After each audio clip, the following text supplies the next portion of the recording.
Camarades peuple d'Afrique, peuple du Sénégal, mes chers frères et sœurs. La jeunesse sénégalaise vient d'envoyer un message très fort à Bassirou Diomaye Faye. Un message triste, mais très fort à Bassirou Diomaye Faye et à Sonko. Pour leur dire que vous êtes lents. Vous n'agissez pas. C'est pas ce que vous nous aviez dit. Frère, le message est fort. Triste mais fort.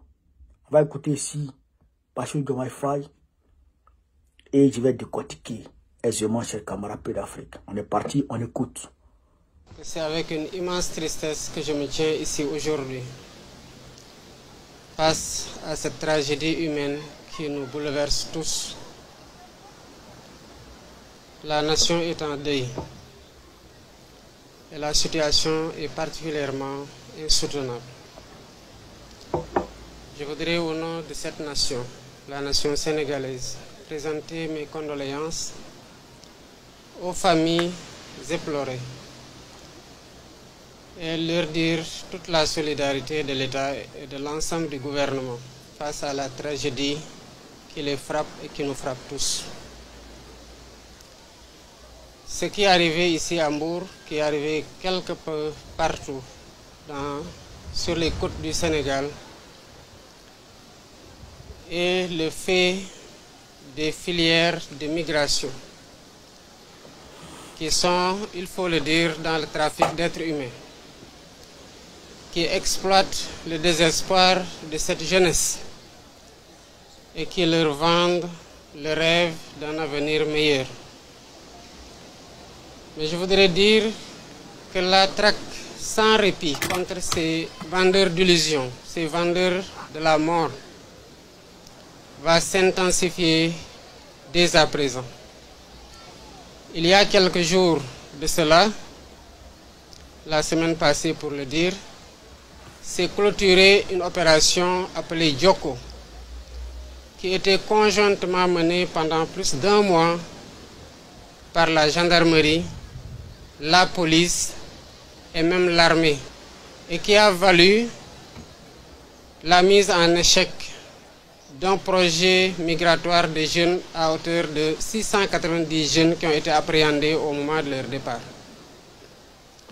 C'est pour dire que le gouvernement est en train de combattre le phénomène et pour dire aussi que le gouvernement continuera à traquer ces vendeurs d'illusions, ces marchands de la mort jusqu'à leur dernier retranchement. Mais il faut, d'un autre côté, appeler à la responsabilité.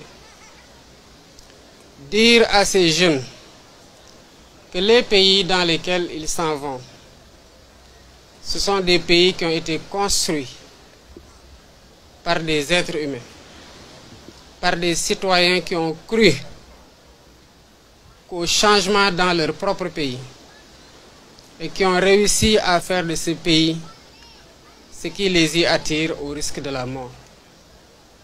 Il nous appartient ici, tous, hommes et femmes, jeunes et adultes, gouvernants et citoyens, de nous mettre autour d'un projet de construction de ce pays et de croire à l'espoir, de croire à la possibilité de changer par nous-mêmes et pour nous-mêmes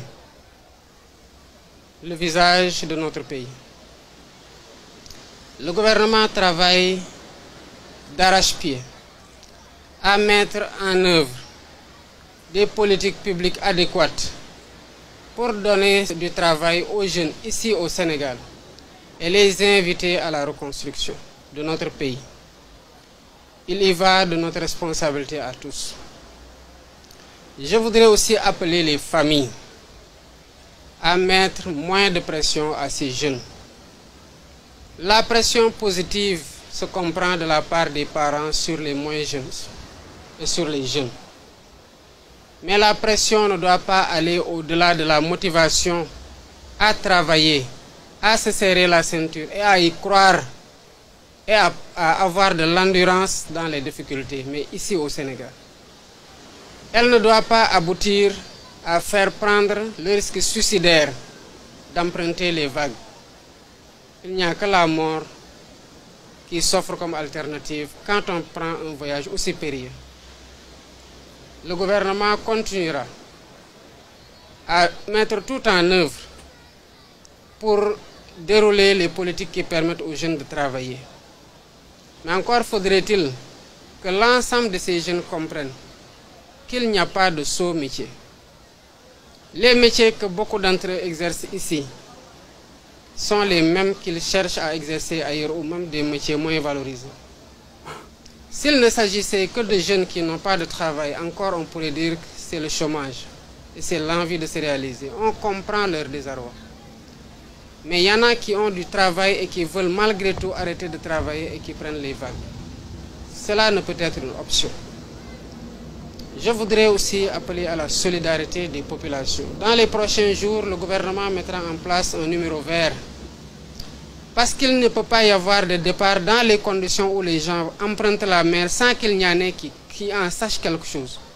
Mais ils ne doivent pas se taire parce que quand ils se taisent, c'est des centaines de jeunes qui perdent la vie. Et c'est ces jeunes-là qui doivent reconstruire le pays. C'est ces jeunes-là qui constituent l'espoir. Donc, les forces de l'ordre font un travail remarquable. Mais il faut que les populations, quand ce numéro vert-là sera mis en place incessamment, qu'ils se mettent à dénoncer les filières de migration et à dénoncer tous ceux qui sont en train de convoyer des jeunes vers les vagues de la mort.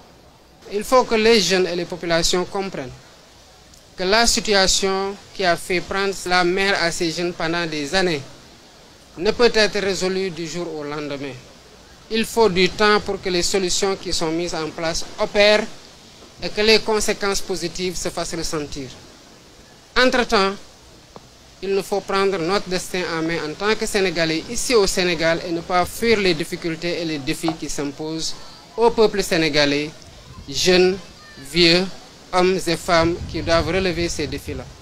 Voilà ce que je voulais dire en présentant à nouveau toute ma compassion et la solidarité du gouvernement à l'ensemble du peuple sénégalais, mais aussi à l'ensemble des familles éplorées dans cette tragédie. Vous l'avez écouté, chers camarades. Vous l'avez écouté. Avant, je voudrais m'incliner devant l'âme des disparus, adresser mes sincères condoléances aux familles éplorées et dire que nous sommes solidaires d'eux. Camarades, vous avez écouté le discours de Bassirou Diomaye Faye à Ombou, là où le drame s'est passé.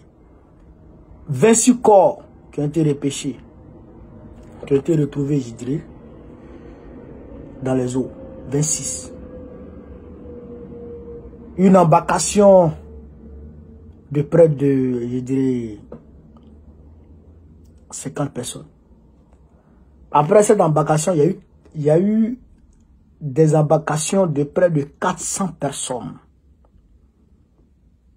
400 migrants, plus de 400 migrants. Après cette embarcation-là, hein, où il y a eu naufrage là, il y a eu des départs de 400 migrants qui ont été interceptés par la police, les gardes-côtes du Sénégal. Dans le discours de Bassirou Diomaye Faye, chers camarades, il faut le dire, il s'est plutôt adressé à l'Occident. La traque des passeurs, les vendeurs d'illusions et tout. Lui-même, il dit qu'il y a 600 jeunes qui ont été appréhendés, qui étaient prêts à partir encore. Après les 400, il y a 600 qui ont été arrêtés. Avant que le naufrage ait lieu, il y a 600 qui ont été arrêtés. Après le naufrage, il y a 400 qui ont été arrêtés encore. Près de 1000 qui ont été arrêtés. Donc, ils ont mis en place un numéro vert. Donc, il s'adresse à l'Occident pour dire que lui, il est en train de faire le travail pour ne pas qu'il y ait l'immigration. Il est en train de tout faire pour empêcher l'immigration.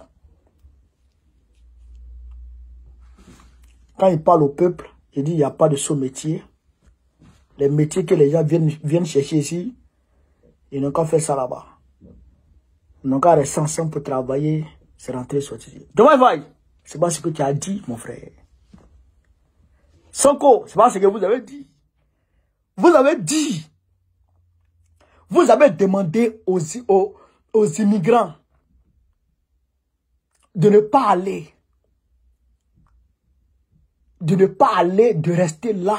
Que quand vous allez prendre le pouvoir, vous allez mettre à leur disposition des débouchés. Vous allez créer des débouchés pour qu'ils puissent travailler. Ça fait maintenant près de 6 mois. Le peuple ne comprend rien. Si je n'ai pas cherché à faire revenir l'AES de la CEDEAO, c'est pour demander aux gens de travailler, à s'impliquer dans l'AES. Si ce n'est pas pour protéger les ambassadeurs terroristes sur vos terres, on ne sait pas ce que vous faites. Le peuple est désespéré. Il ne sait plus à quel sens se vouer. La jeunesse ne voit pas d'espoir en votre politique. Rien n'est fait. Au moins s'il y avait des chantiers qui s'étaient ouverts. Au moins s'il y avait, je dirais, des entreprises qui étaient en train d'être construites. Le peuple pourrait dire, ah, la jeunesse pourrait dire, ah, vraiment, ça là, on peut gagner travail ici. Mais il n'y a aucun chantier qui est lancé. Le peuple ne comprend rien. Le peuple ne comprend rien. Vous êtes lents. Vous êtes lents. Il faut parler à la jeunesse. Il faut parler à la jeunesse. Voilà ce qu'on va faire pour vous. Voilà. Moi, j'aurais voulu que Bassirou Diomaye vienne s'arrêter là pour dire, on a commencé à construire telle entreprise qui va employer tel millier de jeunes.